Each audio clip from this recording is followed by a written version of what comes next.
What's up, YouTube? Welcome back to my channel. It's your girl, Talaya Honey, your Section 8 queen, back with another video. And I am giving up Section 8 to get a job because I am so tired of all y'all in my comments telling me what to do, talking about me badly, telling me I'm a bad mother, and telling me just to get a job. I want a job. I need a job because I have kids to take care of. So I'm going to take y'all advice and listen to y'all. And I officially got me a job at this pizza place. Well, it's like pizzas and burgers, but I really did. I got up off my lazy, fat, big back ass and got me a job.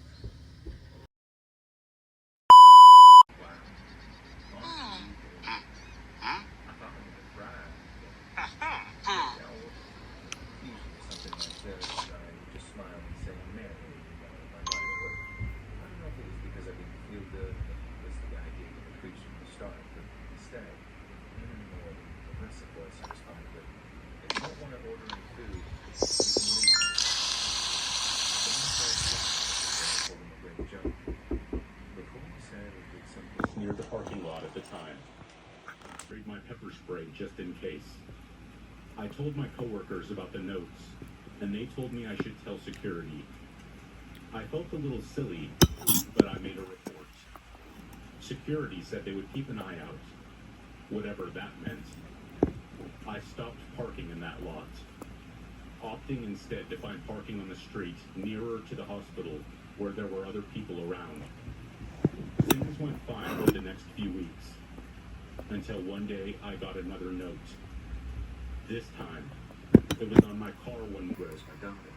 What did you do to my little girl? Faith ran into the room and tried to calm him down, but it didn't help. In his defense, he never actually met me. Crazy, I know, considering we've been together for so long, but our relationship hadn't exactly been normal. We tried to explain the situation, but her dad was just too angry to listen. He looked at Faith and I real closely and sneered. And this would be the point when everything came off the rails. What have you two been up to? His expression was so terrifying I didn't dare speak. And he looked back and forth at each of us, but we stayed quiet. Answer me now. Did you put hands on my little girl? I remember him saying. The extreme right will stop at nothing until they ban abortion. That's why in the State House I work with the governor to protect abortion rights here. And that's why in Congress I'm working to guarantee abortion rights nationally.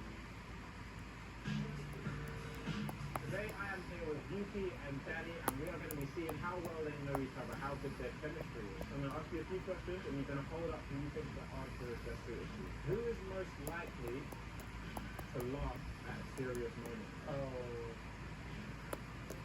yeah, I feel the same. Yeah, he's always laughing when he does. I am a child. Who's most likely to survive on a deserted island? Oh, this is good question. I'm only saying Yuki because I know he's like a better chef than I am, so I feel the rate of survival is better. But I think you're normally quite good at like practicing paddle on your own time. But then I mean, probably I'll get bored and then I'll be tired, so I could Who's the better dancer? I mean, like this outfit, he's like proper dancer, you know? Like I'm just gonna say me, just because I have no visual experience of what Yuki's moves are. And with that, he let me drop to the floor and shouted at the top of his lungs to get out. He didn't have to repeat himself. I was already out the door before he finished yelling. I started the car and sped away. I was already several miles down the road before I slowed down. I was shaking so badly I could barely keep holding the wheel. The notifications were going off from my phone, but I didn't care. Odds were high that it was fake, and I was way too shaken to talk to anyone, especially her. Now back at home, I locked myself in my room and tried to calm down.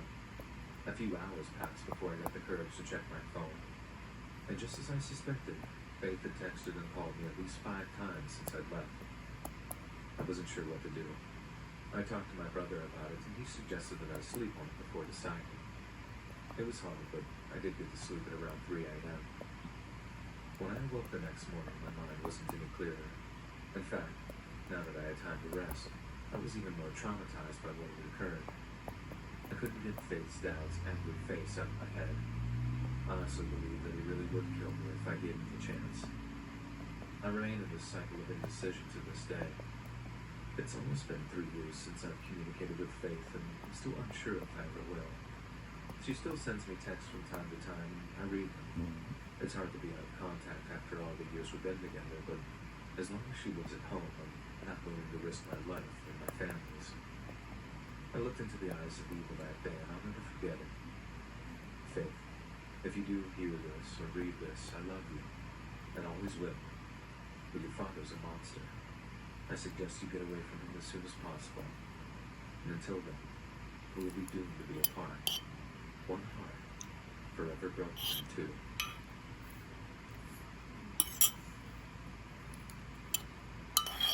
I was around 15 when my dad got a job with the railroad. Now before then, he was an over-the-road truck driver. This job kept him away from home during the week, and Mom and I were lonely a lot, but the money was just too good to turn down. The two of us got used to dealing with things on our own.